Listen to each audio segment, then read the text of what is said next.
हम सोनी झा गोर लगै छी समस्त मिथिलावासी के। हम आ एकटा शिव विवाह के महेशवाणी गीत लऽ कऽ एलहुँ हेँ। कोशिश करै छी अहाँ सबके नीक लागत तऽ लाइक कऽ देबै। हमर चैनल मैथिली गीत नाद के सब्सक्राइब कऽ लेब। धन्यवाद।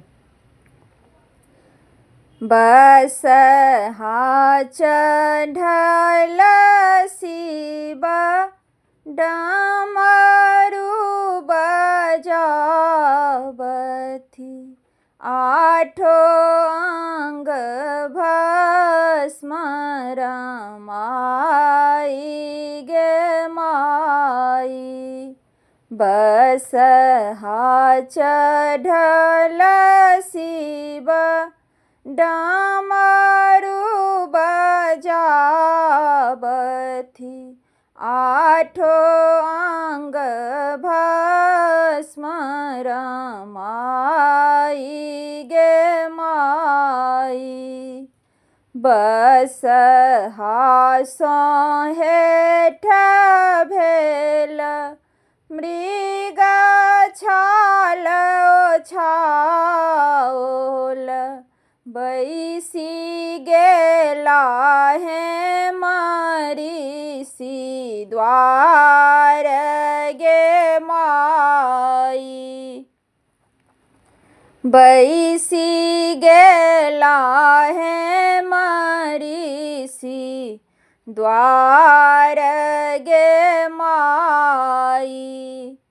घर सँ बाहर भेली माए मनाइन, घर सँ बाहर भेली माए मनाइन।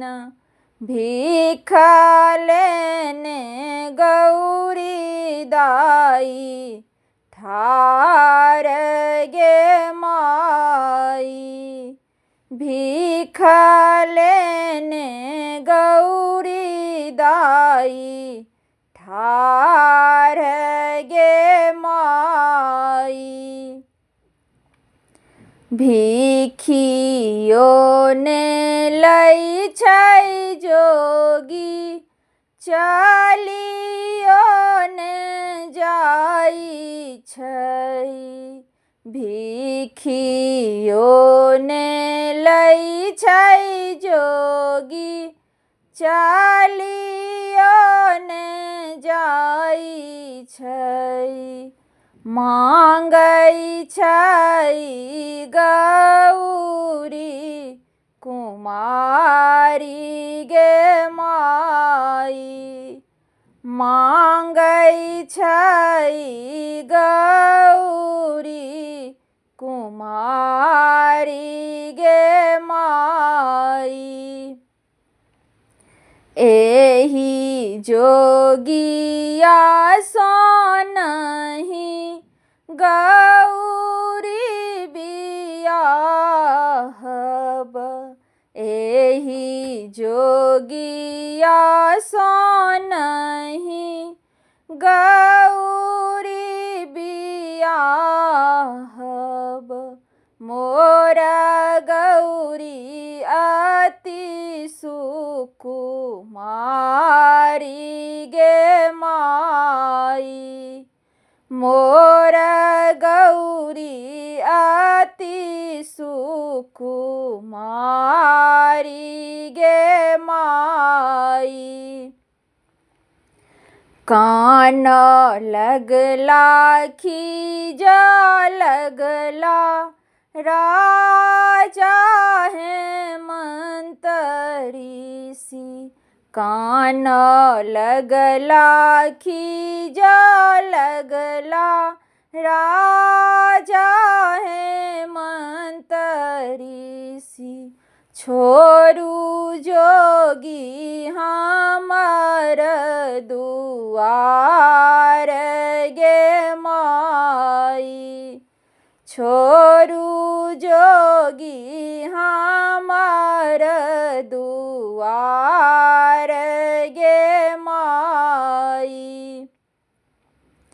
एतेटा नगर छई, एते लोक बसै छई।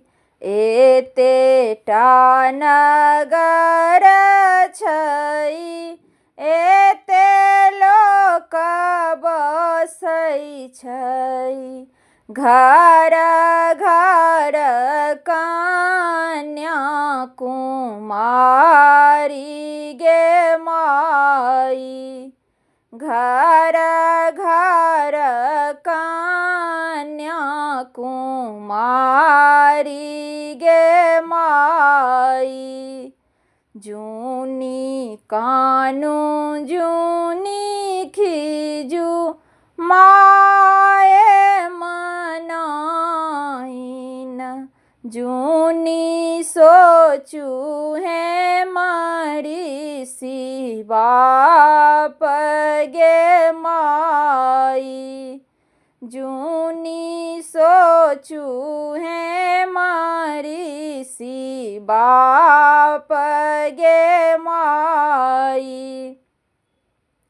अहि जोगिया हम एते तप केलहुँ, अहि जोगिया हम एते तप केलहुँ।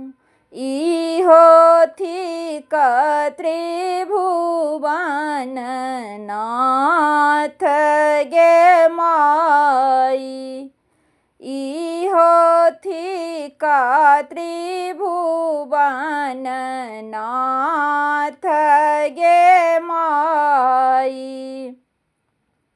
शुभ शुभ शुभ कए गौरी बियाहू, शुभ शुभ शुभ कए गौरी बियाहू।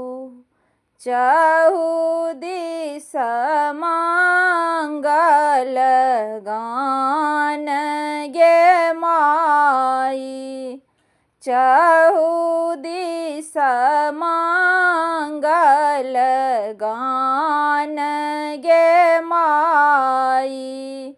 भेल विवाह शिव बसहा सवार भेला, गौरी सहित कैलास गे माई, गौरी सहित कैलास गे माई।